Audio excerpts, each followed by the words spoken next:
Halo semuanya, kami dari kelompok 22 akan menjelaskan mengenai Fakta Milan di kota Arusha.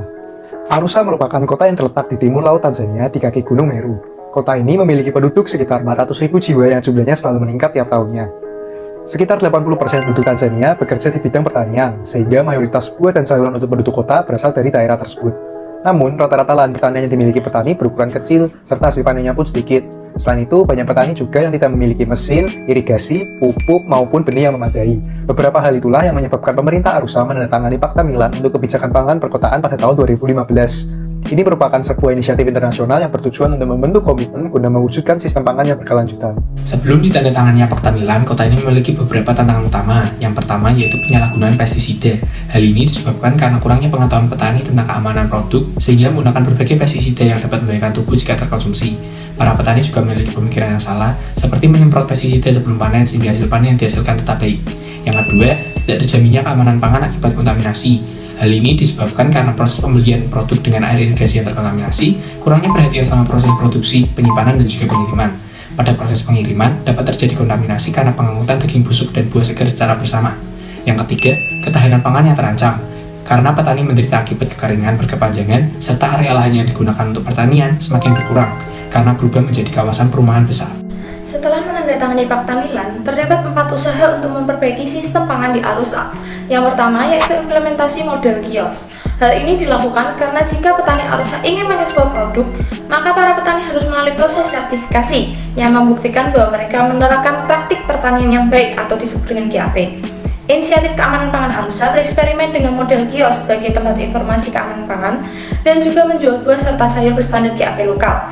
Implementasi model kios ini berpengaruh baik bagi petani, penjaga kios maupun konsumen, karena produk yang ditawarkan berkualitas tinggi dan lebih aman, sehingga pasar menjadi lebih terjamin dan memiliki harga jual lebih baik.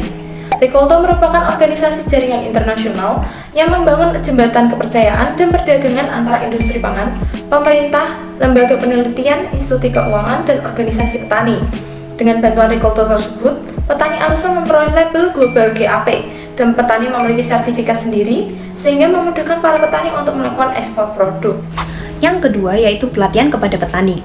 Pada tahun 2011 didirikan sebuah organisasi petani di Arusha, yaitu Mufikiho atau Asosiasi Kelompok Hortikultura, dengan tujuan untuk menyatukan suara petani dalam mengatasi masalah bersama. Mufikiho mempromosikan hubungan perdagangan yang adil dan inklusif dengan cara memberikan berbagai pelatihan tentang panen yang baik dan aman, khususnya kepada petani-petani kecil. Para ahli agronomi memberikan pelatihan supaya petani Arusha selalu mencatat waktu tanam, jenis pupuk, dan kapan waktu yang diperlukan untuk menggunakan pestisida.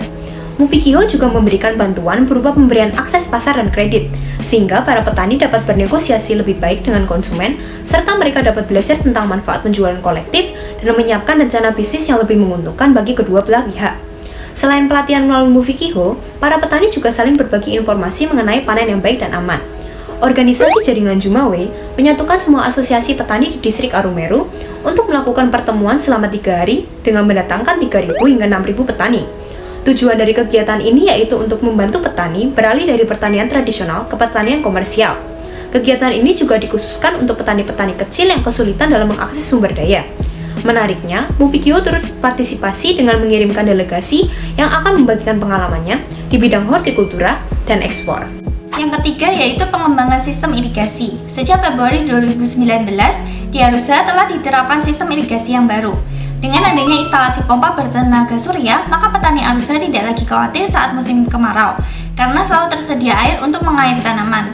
Hal ini berdampak pada hasil panen yang biasanya hanya dipanen sekali, kini dapat dipanen hingga 4 kali. Dan yang terakhir yaitu penjaminan modal.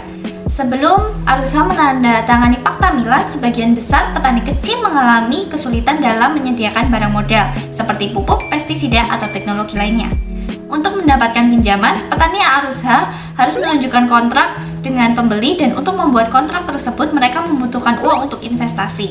Oleh karena itu, sejak Arusha menandatangani Fakta Milan, Bank Keuangan Mikro Nasional Tanzania atau NMB mulai membantu membiayai petani Arusha secara bertahap ketika investasi diperlukan, seperti untuk persiapan lahan ataupun penanaman. NMB tidak memberi pinjaman dalam bentuk uang, tetapi dalam bentuk barang, misalnya membayar pemasok pupuk secara langsung agar uang yang dikeluarkan tidak disalahgunakan. Baik, sekian mengenai Fakta Milan di kota Arusha. Terima kasih.